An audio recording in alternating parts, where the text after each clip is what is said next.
So നമ്മൾ ഇന്ന് ancient Indian history ഇവിടെ സ്റ്റാർട്ട് ചെയ്യാണ്. സോ നമ്മൾക്ക് ആദ്യം അതിൻ്റെ സിലബസ് എന്താണെന്ന് നോക്കാം. അതിനുശേഷം നമുക്ക് ഓരോ ഓരോ ടോപ്പിക്സ് ആയിട്ട് പതുക്കെ നോക്കാം. സോ ഇത് തുടങ്ങുന്നത് ആൻഷ്യൻ ഇന്ത്യൻ ഹിസ്റ്ററി തുടങ്ങുന്നത് സ്റ്റോൺ ഏജിൽ നിന്നാണ്. സ്റ്റോൺ ഏജിൻ്റെ കുറച്ച് മുൻപേ എവല്യൂഷൻ തൊട്ട് നമുക്ക് സ്റ്റാർട്ട് ചെയ്യാം. എങ്ങനെയാണ് ഇവോൾവ് ആയത് അവിടെ നിന്ന് സ്റ്റോൺ ഏജിലേക്ക് പോവാം. ശേഷം Indus valley civilization, Vedic and later Vedic era, then Indian philosophy, Buddhism, Jainism, Mahajanapadas, Mauryan Empire, Mercantile era, then Sangam period, അവസാനം ഗുപ്ത പീരിയഡ്. അതിൽ നമ്മൾ എൻഡ് ചെയ്തിട്ട് മെഡിവൽ ഇന്ത്യൻ ഹിസ്റ്ററി സ്റ്റാർട്ട് ചെയ്യും. ഓക്കെ, സോ ഇത് നമ്മുടെ ഫസ്റ്റ് ക്ലാസ് ആണ്. അതുകൊണ്ട് തന്നെ നമ്മൾ ബേസിക്സ് ആണ് നോക്കാൻ പോകുന്നത്. Introduction to ancient India and the story of evolution. So നമ്മൾ സിലബസ് നോക്കി. ഇനി നമ്മൾ സ്റ്റോറി ഓഫ് എവല്യൂഷൻ നോക്കും. Lithic ages, neolithic ages and chalcolithic ages. അതിൽ നിന്ന് നമുക്ക് എവല്യൂഷൻ ആദ്യം നമുക്ക് നോക്കാം. ടൈം ഉണ്ടെങ്കിൽ സ്റ്റോൺ ഏജിലേക്കും അതിനുശേഷമുള്ള ഓരോ ഏജസിലേക്കും പോവാം. അതായത് ഓൾഡ് സ്റ്റോൺ ഏജും ന്യൂ സ്റ്റോൺ ഏജും അതിനിടയിലുള്ള ഒരു മിഡിൽ സ്റ്റോൺ ഏജും ശേഷമുള്ള കോപ്പർ സ്റ്റോൺ ഏജിലേക്കും നമുക്ക് സമയം ഉണ്ടെങ്കിൽ പോവാം. അല്ലെങ്കിൽ ഇന്ന് എവല്യൂഷൻ കംപ്ലീറ്റ് ചെയ്തിട്ട് അടുത്ത ക്ലാസ്സിൽ നമുക്ക് ബാക്കിയുള്ള ടോപ്പിക്സ് സംസാരിക്കാം. എനിവേ, നമുക്ക് നമ്മുടെ സെഷൻ സ്റ്റാർട്ട് ചെയ്യാം. So first of all, history divide ചെയ്യുന്നുണ്ടെങ്കിൽ ancient India, medieval India, modern India, art and culture, world history, post independence, ഇത്രയും പാർട്ടുള്ളത്. മെഡിവൽ കഴിഞ്ഞിട്ടാകുമ്പോൾ തന്നെ അതിനനുസരിച്ച് ആർട്ട് ആൻഡ് കൾച്ചറോട് എടുക്കും. അങ്ങനെ മൊത്തം 6 പാർട്ടാണ് ഹിസ്റ്ററിക്കുള്ളത്. Okay, so as I said, ancient മെഡിവലിലേക്കുള്ളൊരു ട്രാൻസിഷൻ നമ്മൾ ആക്ച്വലി പഠിക്കും. ഇവിടെ കുറച്ചും കൂടി സിമ്പിളായിട്ട് പറയുകയാണെങ്കിൽ ഹിസ്റ്ററി. ഓക്കെ, ഹിസ്റ്ററിയിൽ നമ്മൾ ആദ്യം നോക്കുക ആൻഷ്യൻ്റ് ഇന്ത്യൻ ഹിസ്റ്ററി ആയിരിക്കും. ആൻഷ്യൻ്റ് ഇന്ത്യൻ ഹിസ്റ്ററി എന്ന് വെച്ചാൽ ഇത് സ്റ്റാർട്ട് ചെയ്യുന്നത് ഓൾമോസ്റ്റ് സ്റ്റോൺ ഏജിൽ നിന്നാണ്. അതായത് നമ്മൾ ഹ്യൂമൻസ് ഹണ്ട് ചെയ്യുന്നൊരു സിറ്റുവേഷൻ. അതായത് ആദ്യം നമ്മൾ എവല്യൂഷൻ നോക്കും, പ്ലിയോപെത്തിക്കസ് നിന്ന് ശേഷം അവസാനം ഹോമോ സാപ്പിയൻസിലേക്ക് എങ്ങനെ എത്തി. അതേപോലെ തന്നെ അതിന് ശേഷമുള്ള stone ages, old stone age, middle stone age, new stone age, copper stone age. ഇത്രയും കഴിഞ്ഞതിന് ശേഷം നമ്മൾ ഇൻഡസ് വാലി സിവിലൈസേഷൻ, വേദിക് എറ, അങ്ങനെ നമ്മൾ അവസാനം ഗുപ്ത ടൈമിൽ നമ്മൾ എൻഡ് ചെയ്യും, ആൻഷ്യൻ്റ് എൻഡ് ചെയ്യും. ഇവിടെ നിന്നാണ് ഇത് സ്റ്റാർട്ട് ചെയ്യുന്നത്, സെക്കൻഡ് വൺ, അതായത് മെഡിവൽ ഇന്ത്യൻ ഹിസ്റ്ററി സ്റ്റാർട്ട് ചെയ്യുന്നത്. ഓക്കെ, മെഡിവൽ ഇന്ത്യൻ ഹിസ്റ്ററി എന്ന് പറയുന്നത് അത് സ്റ്റാർട്ട് ചെയ്യുന്നത് ഗുപ്ത നമ്മൾ കംപ്ലീറ്റ് ചെയ്തതിന് ശേഷം ഗുപ്തയിൽ നിന്ന് സ്റ്റാർട്ട് ചെയ്യും. എന്നിട്ട് ഏകദേശം അറൈവൽ ഓഫ് യൂറോപ്യൻസ് വരെ ആയിരിക്കും മെഡിവൽ പീരീഡ് ഉണ്ടാവുക. സോ ബേസിക്കലി ആൻഷ്യൻ ഹിസ്റ്ററി എന്ന് വെച്ചാൽ ഹ്യൂമൻസ് ഞാൻ പറയുന്നില്ല, എങ്ങനെയാണ് പ്ലിയോപെത്തിക്കസ് ഹോമോ ഹാബിലിസിൽ നിന്ന് ഹോമോ എറക്ടസിൽ നിന്ന് ഹോമോ സാപ്പിയൻസിലേക്ക് എത്തിയത്. പതുക്കെ അതിൻ്റെ ഇടയിൽ ഒരുപാട് എന്താ പറയുക ക്യാരക്ടേഴ്സ് ഉണ്ട്. Pliopithecus, Australopithecus, Homo habilis, Homo erectus, Homo sapiens, ഇതിൻ്റെ ഇടയിൽ നിയാൻഡർത്തൽ ഉണ്ട്. അങ്ങനെ ഒരു ട്രാൻസ്ഫോർമേഷൻ നടക്കുന്നുണ്ട്. അതിനെക്കുറിച്ച് ഡീറ്റെയിൽ ആയിട്ട് 1 by 1 ഇന്ന് ഈ ഒരു ക്ലാസ്സിൽ നിങ്ങൾ പഠിക്കും. ആ ട്രാൻസ്ഫോർമേഷന് ശേഷം സ്റ്റോൺ ഏജ്, അതായത് old stone age, middle stone age, new stone age, ആൾക്കാർ ഹണ്ട് ചെയ്ത് ജീവിക്കുന്ന സിറ്റുവേഷനിൽ നിന്ന് കുഞ്ഞു കിങ്ഡംസ് വരുന്നു. 16 മഹാജനപദാസിനെ കുറിച്ച് പഠിക്കും. സോ കുഞ്ഞു കിങ്ഡംസ് വരുന്നു. അതിനുശേഷം ഒരു മൊണാർക്കൽ റൂളിലേക്ക്, സ്ട്രക്ചേർഡ് ആയിട്ടൊരു സ്റ്റാൻഡിങ് ആർമി, രാജാവ് ഹെഡായിട്ടുണ്ടാവുന്നു. സോ മൊണാർക്കൽ സിസ്റ്റത്തിലേക്ക് ഉള്ളൊരു ട്രാൻസ്ഫോർമേഷൻ ഫേസാണ് ആൻഷ്യൻ പാർട്ട് എന്ന് പറയുന്നത്. ഈ മൊണാർക്കൽ റൂളിൻ്റെ പീക്കാണ് മെഡിവൽ ഇന്ത്യൻ ഹിസ്റ്ററി. അതായത് അതിൽ കംപ്ലീറ്റ്ലി മൊണാർക്കൽ റൂളാണ്. ചോളാസും പാണ്ഡ്യാസും ചേരാസും പല്ലവാസും ട്രിപ്പാർട്ടൈറ്റ് സ്ട്രഗിളും കംപ്ലീറ്റ്ലി മൊണാർക്കൽ റൂളിൻ്റെ പീക്കാണ് മെഡിവൽ ഹിസ്റ്ററി. ആൻഷ്യൻ എന്ന് വെച്ചാൽ നമ്മൾ ഹോമോ സാപ്പിയൻസിലേക്ക് എങ്ങനെ എത്തുന്നു, ശേഷം എങ്ങനെയാണ് സ്റ്റോൺ ഏജിൽ നിന്ന് ഇവർ അഡ്വാൻസ് ആവുന്നത്, എങ്ങനെയാണ് കുഞ്ഞു കിങ്ഡംസ് സെറ്റ് ചെയ്യുന്നത് തുടങ്ങിയിട്ടുള്ള കാര്യങ്ങൾ. ഈ കിങ്ഡത്തിൻ്റെ ഏറ്റവും പീക്ക്, അതായത് ഒരു എംപയർ നമുക്ക് വേണമെങ്കിൽ പറയാം, ആ ഒരു കിങ്ഡത്തിൻ്റെ പീക്ക് ടൈമാണ് മെഡിവൽ പാർട്ടിൽ നമ്മൾ നോക്കുന്നത്. അറൈവൽ ഓഫ് യൂറോപ്യൻസിൽ മെഡിവൽ നിൽക്കും. ഇനി മൂന്നാമത്തേതാണ് modern Indian history. Modern Indian ഹിസ്റ്ററിയുടെ പ്രത്യേകത എന്ന് വെച്ചാൽ ഇത് സ്റ്റാർട്ട് ചെയ്യുന്നത് അറൈവൽ ഓഫ് യൂറോപ്യൻസ് നിന്നാണ്.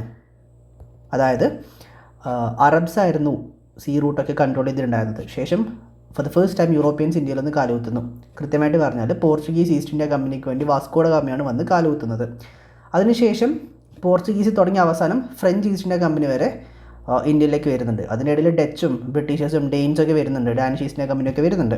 എനിവേ ഈ യൂറോപ്യൻസിൻ്റെ അറൈവലിൽ നിന്ന് അവസാനം നമുക്ക് സ്വാതന്ത്ര്യം കിട്ടുന്ന ആ ഒരു സിറ്റുവേഷൻ വരെ നമ്മൾ മോഡേൺ പാർട്ടിൽ പ്രോപ്പറായിട്ട് നോക്കും.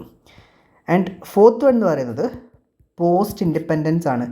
അതായത് 1947 സ്വാതന്ത്ര്യം കിട്ടി, ശേഷം പാർട്ടീഷൻ അടക്കം ഒരുപാട് കാര്യങ്ങൾ സംഭവിച്ചിട്ടുണ്ട്. അതാണ് പോസ്റ്റ് ഇൻഡിപെൻഡൻസ് പാർട്ടിൽ നോക്കുന്നത്. നിങ്ങൾക്കിപ്പോൾ ഇവിടെ നോക്കുകയാണെങ്കിൽ ഒരു കണക്ഷൻ കാണാൻ വേണ്ടി പറ്റും. എന്ത് കണക്ഷനാണ് നിങ്ങൾക്ക് ഇപ്പോൾ ഇവിടെ നോക്കിയാൽ കാണാൻ വേണ്ടി പറ്റുക? ഇവിടെ നോക്കുകയാണെങ്കിൽ നിങ്ങൾക്ക് ഒരു കുഞ്ഞു കാര്യം കാണാൻ വേണ്ടി പറ്റും. അതായത് ആദ്യം ആൻഷ്യൻ പാർട്ട് നമ്മൾ നോക്കുന്നു. ആൻഷ്യൻ പാർട്ടിൻ്റെ പ്രത്യേകത എന്താ? ആൻഷ്യൻ പാർട്ടിൻ്റെ പ്രത്യേകത എന്താണെന്ന് വെച്ചാൽ ഇത് സ്റ്റോൺ ഏജിൽ നിന്നാണ് സ്റ്റാർട്ട് ചെയ്യുന്നത്. ശേഷം സ്റ്റോൺ ഏജിൽ നിന്ന് കുഞ്ഞു രീതിയിൽ കിങ്ഡംസ് സെറ്റപ്പ് ചെയ്യുന്നു. ആ കിങ്ഡംസ് സെറ്റപ്പ് ചെയ്തതിന് ശേഷം മെഡിവൽ പാർട്ടിലേക്ക് നമ്മൾ കിടക്കുമ്പോൾ മൊണാർക്കൽ റൂളിൻ്റെ ഏറ്റവും പീക്കാണ് നമ്മൾ മെഡിവൽ പാർട്ടിൽ നോക്കുന്നത്, രാജഭരണത്തിൻ്റെ ഏറ്റവും പീക്ക് ടൈം. ശേഷം നമ്മൾ arrival of Europeans in India, അതായത് യൂറോപ്യൻസ് ഇന്ത്യയിലേക്ക് വരുന്നത്. പോർച്ചുഗീസാണ് ആദ്യം വരുന്നത്. പോർച്ചുഗീസ് ഈസ്റ്റ് ഇന്ത്യ കമ്പനിയാണ് ആദ്യം വരുന്നത്, വാസ്കോ ഡ ഗാമയെ കണ്ടുപിടിക്കുന്ന ഡയറക്റ്റ് സീ റൂട്ടിലൂടെ. സോ യൂറോപ്യൻസ് ഇന്ത്യയിലേക്ക് വരുന്നു. അതിനുശേഷം നമുക്ക് സ്വാതന്ത്ര്യം കിട്ടുന്ന ടൈം ലൈൻ വരെ മോഡേൺ പാർട്ടിൽ പഠിക്കും. എന്നുവെച്ചാൽ stone age to kingdom, kingdom to arrival of Europeans, arrival of Europeans to സ്വാതന്ത്ര്യം കിട്ടിയത് വരെയാണ് മോഡേൺ പാർട്ടിൽ നോക്കുക.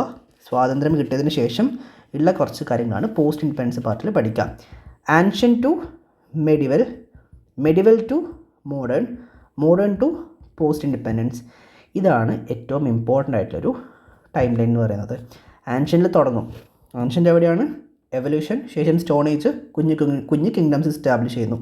ആ കിങ്ഡത്തിൻ്റെ ഏറ്റവും പീക്ക് ടൈമാണ് മെഡിവൽ പാർട്ട്. ശേഷം യൂറോപ്യൻസ് ഇന്ത്യയിലേക്കൊന്ന് കാലുകുത്തി അവർ ആക്ച്വലി എന്താ പറയുക, completely solely trading purpose, in the sense business പർപ്പസിനായിട്ടാണ് അവർ വരുന്നത്. ലൈക്ക് അവർ ഇൻ ദ സെൻസ് എന്താ പറയുക, സ്പൈസസൊക്കെ, ഇന്ത്യൻ സ്പൈസൊക്കെ കൊണ്ട് യൂറോപ്യൻ മാർക്കറ്റിൽ സെല് ചെയ്യുക, ആ ഒരു എയിമേ അവർക്ക് ഉണ്ടായിരുന്നുള്ളൂ.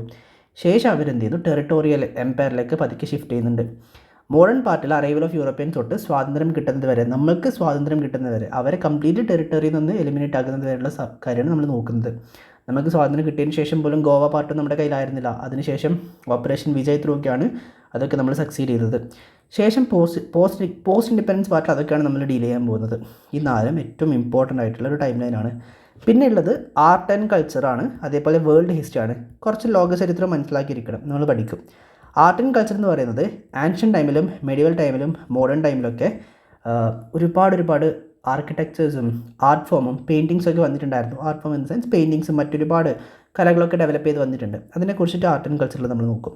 ഇതാണ് മൊത്തം ഒരു സിലബസിന് ഇൻട്രൊഡക്ഷൻ അഥവാ ഹിസ്റ്ററി ഒന്ന് ഡിവൈഡ് ചെയ്താൽ ഇത്രയും കാര്യങ്ങളാണ് നമുക്കിവിടെ നോക്കാനുള്ളത്.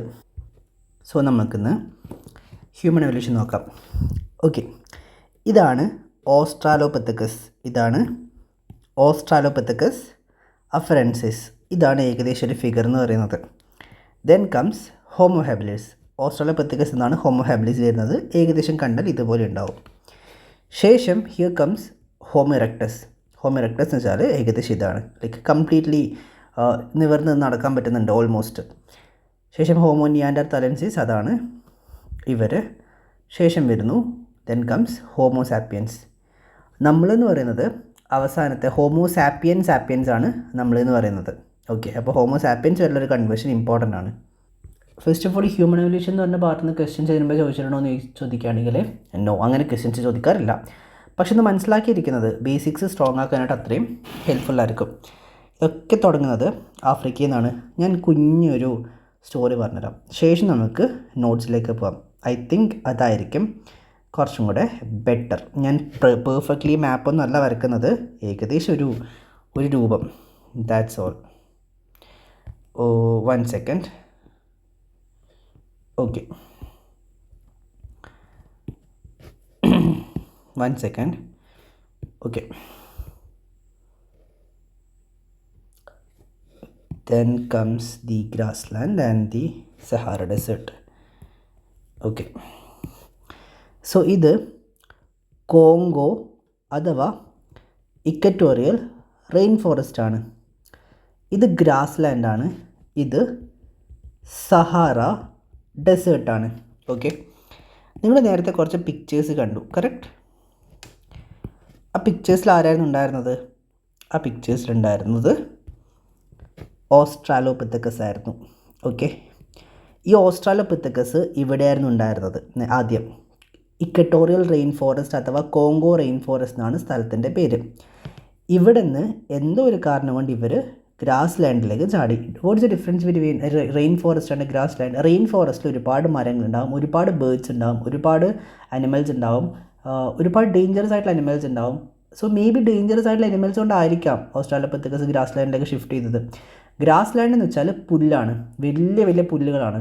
അതുകൊണ്ട് തന്നെ അവിടെ ഒബ്വിയസ്ലി ഹെർബിവോറസ് അനിമൽസ് ആയിരിക്കും ഉണ്ടാവുക. പിന്നെ അവരെ ഹണ്ട് ചെയ്യാൻ വരുന്ന ഏതെങ്കിലും മറ്റ് അനിമൽസ് ഉണ്ടാവാം ചിലപ്പോൾ. അപ്പോൾ ഇക്വട്ടോറിയൽ റെയിൻ ഫോറസ്റ്റ് അഥവാ കോങ്കോ റെയിൻ ഫോറസ്റ്റ് എന്തോ ഒരു കാരണം കൊണ്ട് ഓസ്ട്രാലോപിത്തക്കസ് ഗ്രാസ് ലാൻഡിലേക്ക് മാറി. ഈ ഗ്രാസ് ലാൻഡിലാണ് അവർ വലിയ വലിയ പുല്ലുകളാണല്ലോ, നിവർന്ന് നിന്ന് നടക്കാൻ വേണ്ടിയിട്ട് ശ്രമിക്കുകയാണ്. കാരണം മുമ്പിൽ എങ്ങാനും ഏതെങ്കിലും ഒരു അനിമൽ ഉണ്ടെങ്കിൽ പെട്ടുപോയില്ലേ. നിവർന്ന് നിന്ന് ഇങ്ങനെ അനിമൽസിനെ കാണാൻ പറ്റുമോ നിവർന്ന് നിന്ന് ഇങ്ങനെ നോക്കിയിട്ട് ഗ്രാസ് ലാൻഡിലൂടെ നടക്കാൻ തുടങ്ങി. സോ അവരുടെ നട്ടെല്ല് കുറച്ചൊന്ന് നിവരാൻ വേണ്ടി തുടങ്ങി. ശേഷം ഇവർ ഗ്രാസ് ലാൻഡിൽ ഇങ്ങനെ നടക്കുന്നതുകൊണ്ട് തന്നെ വലിയ വലിയ പുല്ലുകളാണ്. മാക്സിമം എഴുന്നേറ്റ് ഇങ്ങനെ നിവർന്ന് നോക്കി അപ്പുറത്ത് മൃഗങ്ങളൊന്നും ഇല്ലയെന്ന് ഉറപ്പ് വരുന്ന നടക്കാൻ വേണ്ടി തുടങ്ങി. അത് സർവൈവലിൻ്റെ പാർട്ടാണ്. അങ്ങനെ ഇവർ നട്ടെല്ലാം നിവർത്തി ഇങ്ങനെ നോക്കി നടക്കുകയാണ്. അങ്ങനെയാണ് ഓസ്ട്രാലോപിത്തക്കസ് നിന്ന് ഇങ്ങനെ ഉണ്ടായിരുന്ന ഓസ്ട്രാലോപിത്തക്കസ് നിന്ന് പതുക്കെ ഹോമോ ഹാബിലിസ് ആയിട്ട് മാറുന്നത്. പിന്നെ ഓൾമോസ്റ്റ് ഇങ്ങനെ ഹോമോ എറക്ടസ് ആയിട്ടും സ്പൈനൽ കോഡ് നട്ടെല്ല് ഇങ്ങനെ മാറുന്നത്. സോ അവസാനം ഇവർക്ക് ഇതിലേക്ക് നിവർന്ന് ഇങ്ങനെ നടക്കാൻ വരുന്നൊരു സിറ്റുവേഷനിൽ എത്തുന്നുണ്ട്. ഹോമോ ഇറക്ടസ് ആയിട്ട് മാറുന്നു. ഈ ഹോമോ ഇറക്ടസ് എന്ത് ചെയ്യുന്നു, പതുക്കെ ട്രാവൽ ചെയ്യാൻ തുടങ്ങുന്നു. അങ്ങനെ ഗ്രാസ് ലാൻഡിൽ നിന്ന് അവർ പുറത്തേക്ക് ഇറങ്ങി സഹാറ ഡെസേർട്ടിലേക്ക് ഇറങ്ങി. മേ ബി അകത്ത് ഇൻറ്റേർണൽ ഉണ്ടായിരുന്ന എന്തെങ്കിലും പ്രശ്നം കൊണ്ടായിരിക്കാം, കോൺഫ്ലിക്റ്റ് ഉണ്ടായിരിക്കാം, അല്ലെങ്കിൽ ഫുഡ് ഇല്ലാത്തതുകൊണ്ടായിരിക്കാം, സർവൈവലിൻ്റെ പാർട്ടാണല്ലോ, അല്ലെങ്കിൽ മടുത്തുകൊണ്ടായിരിക്കാം എൻവയോൺമെൻറ്റ്, അല്ലെങ്കിൽ സീസണൽ പ്രശ്നങ്ങൾ കൊണ്ടായിരിക്കാം സഹാറ ഡെസേർട്ടിലേക്കും അവിടെ നിന്നും മറ്റ് പുറത്തേക്ക് പല സ്ഥലങ്ങളിലേക്ക് ഇവർ മൈഗ്രേറ്റ് ചെയ്യാൻ തുടങ്ങി. ഇതാണ് ഏകദേശം ഒരു ഐഡിയ എന്ന് പറയുന്നത്. ഞാനിപ്പോൾ പറഞ്ഞത് ഒരു ഹൈപ്പോതെറ്റിക്കൽ സ്റ്റോറിയാണ്. കാരണം ഹിസ്റ്ററി 3 രീതിയിലുണ്ട്. 1 പ്രീ ഹിസ്റ്റോറിക് എറ, 2 പ്രോട്ടോ ഹിസ്റ്റോറിക് എറ, 3 ഹിസ്റ്റോറിക് എറ. ഇതിൽ പ്രീ ഹിസ്റ്റോറിക് എറ എന്ന് വെച്ചാൽ നോ റിട്ടൺ എവിഡൻസ് ഒന്നുമില്ല. So reading is not possible. അതാണ് ഇപ്പോൾ ഞാൻ പറഞ്ഞത്. കാരണം നട്ടെല്ലാം എങ്ങനെയാണ് നിവർന്നത്, ഇവരെങ്ങനെയാണ് പുറത്തേക്ക് പോയത്, എന്തുകൊണ്ടാണ് പോയത് എന്നൊന്നും കണ്ട ആൾക്കാർ ആരുമില്ല. അപ്പോൾ നമുക്ക് കൃത്യമായിട്ടൊരു കാരണം പറയാൻ പറ്റില്ല. ഇപ്പം ഞാൻ പറഞ്ഞൊരു ഹൈപ്പോത്തറ്റിക്കൽ സ്റ്റോറിയാണ്. പല ആൾക്കാരും പറഞ്ഞൊരു ഹൈപ്പോത്തറ്റിക്കൽ സ്റ്റോറി ഞാൻ പറഞ്ഞു. മേ ബി ഇതുകൊണ്ടായിരിക്കാം. കാരണം ഏറ്റവും അധികം റിമെയിൻസ് കിട്ടിയൊരു സ്ഥലം വെച്ചിട്ടാണ് നമ്മൾ എവല്യൂഷൻ ഈ സ്റ്റോറി സ്റ്റാർട്ട് ചെയ്തത്. അപ്പോൾ കിട്ടിയിട്ടുള്ള റിമെയിൻസ് വെച്ച് നോക്കുമ്പോൾ ഇത് സ്റ്റാർട്ട് ചെയ്തത് കോങ്കോ ഇക്വട്ടോറിയൽ റെയിൻ ഫോറസ്റ്റ് നിന്ന് ഗ്രാസ് ലാൻഡിലേക്കും ശേഷം സഹാറ ഡെസേർട്ടിലേക്കും ശേഷം പുറത്തേക്കുമാണ്. ഇതൊരു ഹൈപ്പോത്തറ്റിക്കൽ സ്റ്റോറിയാണ്. പ്രോട്ടോ ഹിസ്റ്റോറിക്കൽ എന്ന് വെച്ചാൽ റിട്ടേൺ എവിഡൻസ് ഉണ്ട്, ഓക്കെ, ബട്ട് റീഡിങ് പോസിബിൾ അല്ല. അതെന്തുകൊണ്ടാണ്? Reading is not possible. കാരണം പണ്ട് കാലത്തെ ആൾക്കാർ, ഇപ്പോൾ ഇൻഡസ് വാലി സിവിലൈസേഷൻ ലോകത്തിലെ തന്നെ ഏറ്റവും ഓൾഡസ്റ്റ് ആയിട്ടുള്ള സിവിലൈസേഷൻ ഒന്നാണ് ഇൻഡസ് വാലി സിവിലൈസേഷൻ. കാരണം അന്ന് ജീവിച്ച ആൾക്കാർ കൃത്യമായിട്ടൊരു സിറ്റി ഉണ്ടാക്കിയിട്ടുണ്ട്, വീടുകളുണ്ട്, കിണറുകളുണ്ട്, റോഡുകളുണ്ട്, എല്ലാം പ്രോപ്പറായിട്ടുണ്ട്. പക്ഷേ ഒരു പ്രശ്നം എന്ന് വെച്ചാൽ അവർ അന്നത്തെ കാലത്ത് എഴുതി വെച്ച കാര്യങ്ങളൊന്നും ഇന്നത്തെ കാലത്ത് ആൾക്കാർക്ക് വായിച്ച് മനസ്സിലാക്കാൻ പറ്റില്ല. കാരണം ആ ലാംഗ്വേജ് ചെയ്താൽ നമുക്ക് അറിഞ്ഞുകൂടാ. റിട്ടേൺ എവിഡൻസ് ഉണ്ട്, റീഡിങ് പോസിബിൾ അല്ലാത്തതിന് പ്രോട്ടോ ഹിസ്റ്റോറിക്കൽ എന്ന് പറയും. ഹിസ്റ്റോറിക്കൽ എന്ന് വെച്ചാൽ റിട്ടേൺ എവിഡൻസ് ഉണ്ട്, റീഡിങ്ങും പോസിബിളാണ്. വാസ്കോ ഡ ഗാമ വന്ന് കാലുകുത്തുന്നു, ഡയറക്റ്റ് സീ റൂട്ട് കണ്ടുപിടിക്കുന്നു, പോർച്ചുഗീസ് ഈസ്റ്റ് ഇന്ത്യ കമ്പനി വരുന്നു, അവസാനം ഫ്രഞ്ച് ഈസ്റ്റ് ഇന്ത്യ കമ്പനി വരുന്നു, ഇൻ ബിറ്റ്വീൻ ബ്രിട്ടീഷേഴ്സും ഡാനിഷ് ഈസ്റ്റ് ഇന്ത്യ കമ്പനിയും പിന്നെ ഡച്ച് ഈസ്റ്റ് ഇന്ത്യ കമ്പനിയൊക്കെ വരുന്നുണ്ട്. ഇവർ തമ്മിലുള്ള യുദ്ധങ്ങളും മുഗൾ, മറാത്ത, ബംഗാൾ, സിറാജുദ്ദൗള എല്ലാവരെ കുറിച്ചിട്ടും എഴുതി വെച്ചിട്ടുണ്ട്. ഇന്നത്തെ കാലത്ത് വായിച്ച് മനസ്സിലാക്കാൻ പറ്റും. മേ ബി അത് ഇംഗ്ലീഷിലോ സംസ്കൃതത്തിലോ പ്രാകൃതത്തിലോ ഏതെങ്കിലും ലാംഗ്വേജിലായിരിക്കും എഴുതി വെച്ചിട്ടുണ്ടാവുക. വായിച്ച് മനസ്സിലാക്കാനുള്ള കഴിവുണ്ട്. അതിന് നമ്മൾ ഹിസ്റ്റോറിക്കൽ എന്ന് പറയും. ഇതാണ് ഹിസ്റ്ററി ഡിവൈഡ് ചെയ്ത് പറയുകയാണെങ്കിൽ പറയേണ്ടത്. അപ്പോൾ ഞാൻ ഈ പറഞ്ഞതൊരു ഹൈപ്പോത്തറ്റിക്കൽ സ്റ്റോറി മാത്രമാണ്. ഓക്കെ, സോ ഇനി നോട്ട്സിലേക്ക് പോവാം. Human evolution started from equatorial forest എന്നാവാം എന്നാണ് പറയുന്നത്. ഇക്വട്ടോറിയൽ അഥവാ കോങ്കോ റെയിൻ ഫോറസ്റ്റ് രണ്ടും ഒന്നിനെ തന്നെയാണ് സൂചിപ്പിക്കുന്നത്. To the lack of resources in the equatorial rain forest could have prompted human അഥവാ primates to migrate outside the forest. നമുക്ക് അവരെ പ്രൈമേറ്റ്സ് എന്ന് പറയാം. ഓക്കെ, ഹ്യൂമൻസ് ആയിട്ടില്ലല്ലോ, പ്രൈമേറ്റ്സ് അല്ലേ. ആൻഡ് ടെക്നിക്കലി പറയുകയാണെങ്കിൽ ഹ്യൂമൻസ്, അല്ലെങ്കിൽ നമുക്ക് പ്രൈമേറ്റ്സ് എന്ന് പറയാം. അപ്പോൾ അവർ മേ ബി റിസോഴ്സസ് കുറഞ്ഞുകൊണ്ടായിരിക്കാം, അതായത് ഫുഡ് ഇല്ലാത്തതുകൊണ്ടും ഒക്കെ ആയിരിക്കാം മേ ബി പുറത്തോട്ട് വന്നത്, ഗ്രാസ് ലാൻഡിലേക്ക് വന്നത് ആയിരിക്കാം. They started moving into the grassland. അവർ ഗ്രാസ് ലാൻഡിലേക്ക് മൂവ് ചെയ്തു. Grasslands provided new opportunities for evolution. Evolve ആവാനുള്ള പുതിയ ഓപ്പർച്യൂണിറ്റീസ് ഗ്രാസ് ലാൻഡാണ് കൊടുത്തത്. കാരണം മുമ്പിൽ അനിമൽ ഉണ്ടോയെന്ന് അറിയില്ല. വലിയ വലിയ പുല്ലുകളാണ്. അപ്പോൾ നിവർന്ന് നിന്നിങ്ങനെ എത്തി നോക്കി നടക്കാൻ വേണ്ടി തുടങ്ങി സർവൈവലിൻ്റെ പാർട്ടാണ്. ഒരുപാട് വർഷം എടുത്ത് നട്ടിൽ നിവർന്നതായിരിക്കാം. It's a hypothetical story. Increased cranial capacity due to the danger of animals and new experiences of the environment. Cranial capacity കൂടിയതും മേ ബി അതുകൊണ്ടായിരിക്കാം. Due to the absenteeism of tall trees in the grassland area, now the hands of primates were free which started bipedalism, movement on feet. അതായത് ഞാൻ പറഞ്ഞല്ലോ tall trees ഇല്ല. Okay, grassland പുല്ലാണ്. അതായത് നേരത്തെയൊക്കെ ഇക്കട്ടോറിൽ അഥവാ കോങ്കോ റെയിൻ ഫോറസ്റ്റിൽ ഉണ്ടായിരുന്ന ഓസ്ട്രാലോപിത്തക്കസ് അവർ മരങ്ങളിലാണ് കൂടുതലുണ്ടായിരുന്നത്. അതായത് അവർ ട്രീസ് ക്ലൈംബ് ചെയ്തിട്ടും അതിന് മുകളിൽ ചാടി കയറിയിട്ടും ഒരു മരത്തിൽ നിന്ന് മറ്റൊരു മരത്തിലേക്ക് ചാടിയിട്ടൊക്കെയാണ് ജീവിച്ചിട്ടുണ്ടായിരുന്നത്. Because early primates earlier depended on trees for climbing and movement. Because tall trees were absent, they could not move mainly by climbing anymore. ഇവിടെ ഗ്രാസ്ലാൻഡിൽ, കാരണം ഗ്രാസ്ലാൻഡിൽ ടോൾ ട്രീസ് ഇല്ല, വലിയ വലിയ ട്രീസ് ഒന്നുമില്ല. അപ്പോൾ ഒന്നിന്ന് മറ്റൊന്നിലേക്ക് ചാടാൻ പറ്റില്ല. അതായത് കോങ്കോ റെയിൻ ഫോറസ്റ്റിൽ മരങ്ങൾ ഒരുപാട് ഉണ്ടാവും. സോ ഇവരെന്ത് ചെയ്യും, മരത്തിലേക്ക് ചാടിയിട്ട് പോകും. കാരണം മങ്കി ഫിഗർ ആണല്ലോ ഓസ്ട്രാലോപിത്തക്കസ്. ഗ്രാസ്ലാൻഡ് വലിയ വലിയ മരങ്ങളില്ല ചാടാൻ പറ്റുന്ന രീതിയിൽ. So they started spending more time walking on the ground. നടക്കാൻ വേണ്ടി തുടങ്ങി, ഗ്രൗണ്ടിൽ നടക്കാൻ വേണ്ടി തുടങ്ങി കൂടുതലും. So when they walked on the ground their hands were no longer needed for locomotion. മരത്തിൽ നിന്ന് മറ്റൊരു മരത്തിലേക്ക് ചാടി കുരങ്ങിൻ്റെ ഷേപ്പാണ്, ഓസ്ട്രാലോപിത്തക്കസ് ആണ്, ചാടി പോകുമ്പോൾ അവർക്ക് കൈ വേണമല്ലോ. പക്ഷേ ഗ്രാസ്ലാൻഡിൽ നടക്കുന്ന സമയത്ത് കാല് മാത്രം മതി, അവർക്ക് കൈ ഫ്രീ ആണ്. This made there hands free and gradually they started walking on 2 legs. ആദ്യം മരത്തിൻ്റെ മുകളിൽ നിന്ന് ഒരു മരത്തിലേക്ക് ചാടി അങ്ങനെ പോകുമ്പോൾ അവർക്ക് ഹാൻഡ് വേണം. ഇവിടെ നടക്കാൻ തുടങ്ങി. അപ്പോൾ അവർ പതുക്കെ കൈ ഫ്രീ ആക്കിയിട്ട് കാല് മാത്രം യൂസ് ചെയ്ത് നടക്കാൻ തുടങ്ങി. അങ്ങനെ ബൈപ്പെഡലായി എത്തി നോക്കി നടന്നിട്ടുണ്ടാവാം. മേ ബി ഗ്രാസ്ലാൻഡ് അല്ലേ, പുല്ലല്ലേ, ലൈക്ക് ചെറിയ കുഞ്ഞല്ലേ ഓസ്ട്രാലോപിത്തക്കസ്. നിവർന്ന് നോക്കി നടക്കാൻ തുടങ്ങിയ സമയത്തായിരിക്കാം പതുക്കെ സ്പൈറൽ കൂടെ നിവരാൻ തുടങ്ങിയതും അവർ ടോളായിക്കൊണ്ട് വന്നതും. As A grassland catch fire during summer they discover fire. ഇത് ഉറപ്പില്ല, അതായത് ഹൈപ്പോത്തറ്റിക്കലാണ്. ഇവരെങ്ങനെയാണ് ഫയർ ഡിസ്കവർ ചെയ്യുന്നൊരു ഐഡിയ ഇല്ല. മേ ബി ഏതെങ്കിലും കാരണവശാൽ ഗ്രാസ്ലാൻഡിൽ ഏതെങ്കിലും ഒരു ടൈമിൽ ഏതെങ്കിലും ഒരു ഉണക്കമരം ചിലപ്പോൾ മിന്നലേക്കുന്ന സമയത്ത് കത്തിയിട്ടുണ്ടാവാം.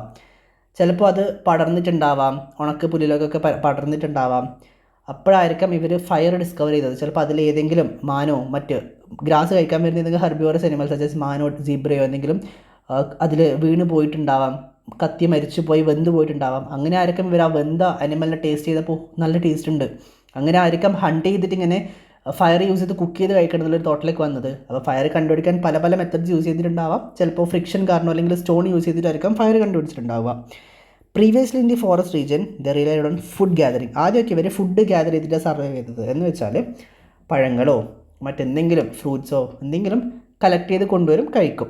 But after the discovery of fire they focused on hunting. അപ്പോൾ ഫയർ ഡിസ്കവർ ചെയ്തതിന് ശേഷം അവർ ഹണ്ടിങ്ങിലേക്ക് പതുക്കെ ഷിഫ്റ്റ് ചെയ്യാണ്. ഹൈപ്പോത്തറ്റിക്കൽ സ്റ്റോറി മേ ബി ഏതെങ്കിലും മിന്നലേറ്റ സമയത്ത് ഏതെങ്കിലും മരം കത്തിയിട്ടുണ്ടാവാം, കാട്ടുതീ പടർന്നിട്ടുണ്ടാവാം, അതിലേതെങ്കിലും ഹെർബിവോറസ് അനിമൽ, പുല്ല് കഴിക്കാൻ വന്ന ഹെർബിവോറസ് അനിമൽ വീണിട്ട് വെന്ത് പോയിട്ടുണ്ടാവാം, മരിച്ചുപോയി വെന്ത് പോയിട്ടുണ്ടാവാം. അപ്പോൾ അങ്ങനെ ആയിരിക്കും ഇവർ ചിലപ്പോൾ ടേസ്റ്റ് ചെയ്തത്. നല്ല ടേസ്റ്റ് ഉണ്ട്. അങ്ങനെ ഇവർ ഹണ്ട് ചെയ്ത് ഇതിനെ കഴിക്കാൻ വേണ്ടി തുടങ്ങി പച്ചയ്ക്ക്. പതുക്കെ ഇവർ ഒരുപാട് ശ്രമത്തിലൂടെ അവസാനം ഹ്യൂമൻസ് ആണ് ശ്രമിച്ചാൽ എന്തും കിട്ടും. ശ്രമിച്ചിട്ട് ഹ്യൂമൻസ് ആയിട്ടില്ലെങ്കിൽ പോലും പ്രൈമേറ്റ്സ് ഒരുപാട് ശ്രമിച്ച അവസാനം മേ ബി എങ്ങനെയെങ്കിലും 2 സ്റ്റോൺ റബ് ചെയ്യുമ്പോഴോ ഫ്രിക്ഷൻ കാരണമോ എങ്ങനെയെങ്കിലും ചിലപ്പോൾ ഫയർ ഡിസ്കവർ ചെയ്തിട്ടുണ്ടാവും. അങ്ങനെ ആയിരിക്കാം ഇവർ ഹണ്ട് ചെയ്ത് കുക്ക് ചെയ്ത് കഴിക്കാൻ തുടങ്ങിയത്. ഇതൊക്കെ ഹൈപ്പോത്തറ്റിക്കൽ സ്റ്റോറീസാണ് കേട്ടോ. ഇനി ഓക്കെ, ഞാനിങ്ങനെ പറഞ്ഞു എന്ന് പറഞ്ഞ് ആരും വരണ്ട, ഇതൊക്കെ ഹൈപ്പോത്തറ്റിക്കൽ സ്റ്റോറീസ് മാത്രമാണ്. They started to eat cooked meat. അവർ കുക്ക് ചെയ്ത് മീറ്റ് കഴിക്കാൻ തുടങ്ങി. After which their digestion system changed. അപ്പോൾ നേരത്തെ ഫുഡ് ഗ്യാദർ ചെയ്ത ഫുഡ് മാത്രം കഴിക്കുമ്പോൾ ഡൈജസ്റ്റീവ് സിസ്റ്റം കുറച്ച് ലൈക്ക് പതുക്കെ പെട്ടെന്ന് തന്നെ ഡൈജസ്റ്റ് ചെയ്യും. ഇപ്പോൾ നിങ്ങൾ നല്ലോണം ചിക്കനും ഇതൊക്കെ കഴിച്ചു എന്നാണെങ്കിൽ ടൈം എടുക്കും ഡൈജസ്റ്റ് ആവാൻ. ഈ നോർമലായിട്ടുള്ള ഒരു കഷ്ണം ഒരു കുഞ്ഞ് ചെറുപാടൊക്കെ കഴിച്ചാണെങ്കിൽ പെട്ടെന്ന് ഡൈജസ്റ്റ് ആയിട്ട് പോകും. അപ്പോൾ ഇവർ കോംപ്ലക്സ് ആയിട്ടുള്ള ഫുഡ് കഴിക്കുമ്പോൾ ഡൈജസ്റ്റീവ് സിസ്റ്റം അതിനനുസരിച്ച് ഇവോൾവ് ആവാൻ വേണ്ടി തുടങ്ങി. ഇപ്പോൾ നിങ്ങൾ കുഞ്ഞുനാൾ തൊട്ടേ നല്ലോണം വർക്കൗട്ട് ചെയ്ത് വരുന്നതാണെങ്കിൽ നിങ്ങളുടെ മസിൽസ് കുറച്ചും കൂടെ ബെറ്റർ ആയിരിക്കും, കുറച്ചും കൂടെ സ്ട്രോങ് ആയിരിക്കും. കുഞ്ഞുനാൾ തൊട്ട് ഒരു ഫിസിക്കൽ ആക്ടിവിറ്റിയും ചെയ്തൊരു കുട്ടി പെട്ടെന്ന് ചെയ്യുന്ന ഒരു സിറ്റുവേഷൻ ആലോചിച്ച് നോക്കിക്കേ. അതേപോലെ നമ്മുടെ ടൈം എടുത്ത് നമ്മുടെ ബോഡി അഡാപ്റ്റ് ചെയ്യും. Changed the dental structure for new food habits. Dental structure പുതിയ ഫുഡ് ഹാബിറ്റിനനുസരിച്ചിട്ട് ചേഞ്ച് ചെയ്യാൻ വേണ്ടി തുടങ്ങി. as they wanted to protect themselves from wild animals in the grassland.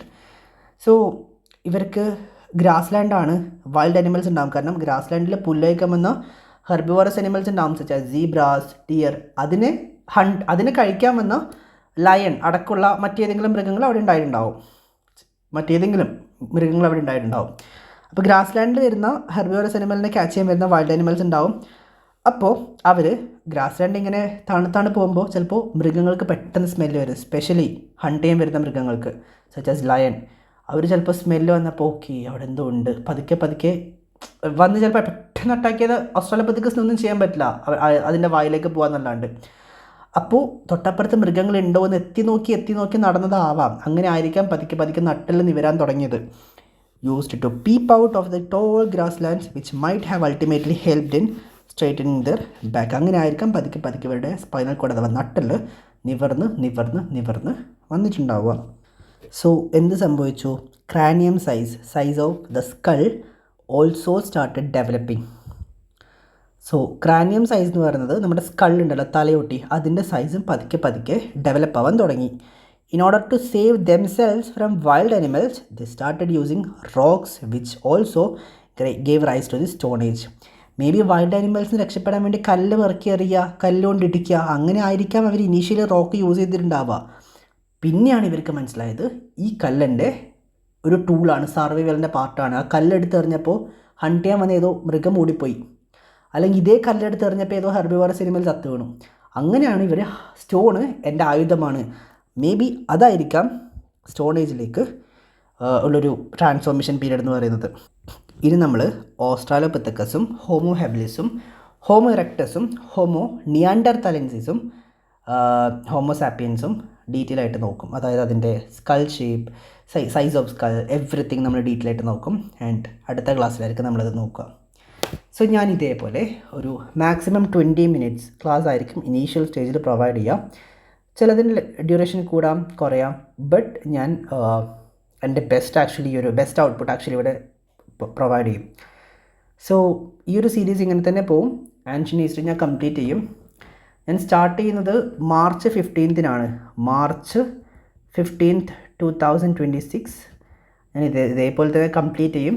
പ്രോപ്പറായിട്ട് പഠിക്കുക. ഡൗട്ട്സ് എന്ത് വന്നാലും എന്നോട് ഡയറക്റ്റ്ലി ഓർ ഇൻഡയറക്റ്റ്ലി ചോദിക്കാവുന്നതാണ്. ഞാൻ എൻ്റെ കോൺടാക്റ്റ് നമ്പർ പ്രൊവൈഡ് ചെയ്യാം. 7594855406. ഇതാണ് എൻ്റെ കോൺടാക്റ്റ് നമ്പർ. അത് വാട്സാപ്പ് ഗ്രൂപ്പിനും ടെലിഗ്രാം ചാനലും ലിങ്ക് ഡിസ്ക്രിപ്ഷൻ ബോക്സിലുണ്ട്. വാട്സാപ്പ് ഗ്രൂപ്പിൽ ജോയിൻ ചെയ്തിട്ടുണ്ടെങ്കിൽ അഡ്മിൻ ഞാൻ എന്നെ കോൺടാക്ട് ചെയ്യാവുന്നതാണ്. എൻ്റെ നമ്പേഴ്സ് അവിടെ ഉണ്ടാവും. Doubts enquiries free to ask any time.